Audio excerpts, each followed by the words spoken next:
আমি এই যে গেঞ্জিটা বললেই তো আমি এই যে বিল্লাল বাজানের লাইন দেখা যায়। আইনে বলেন, আইনের কি অবস্থা বলেন। আপনি যখন আলম বেলে গ্যাঞ্জাম করছেন আমি খুব রাগ পাইছি।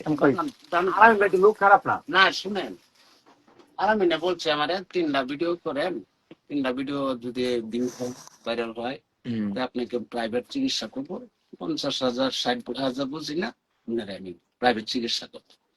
পরে লাস্ট ফিনিশিং আল্লাহ করেন নিচে মাটির উপরে মিস কথা বলতাম না, তখন আমি তারা লয়ে গেছে সরকারি হাসপাতাল। এখন আমি বিস্তারিত শুনবো না, আমি জাস্ট একটা কথাই বলবো।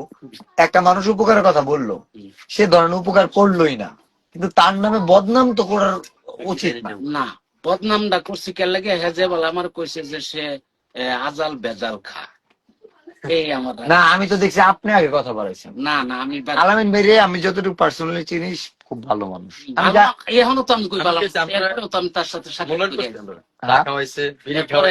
না, ওর সাথে আমার একদিন কথা হইলো, বিল্লাল ভাই তুমি কয়টা ই লাগবে তোমার, তুমি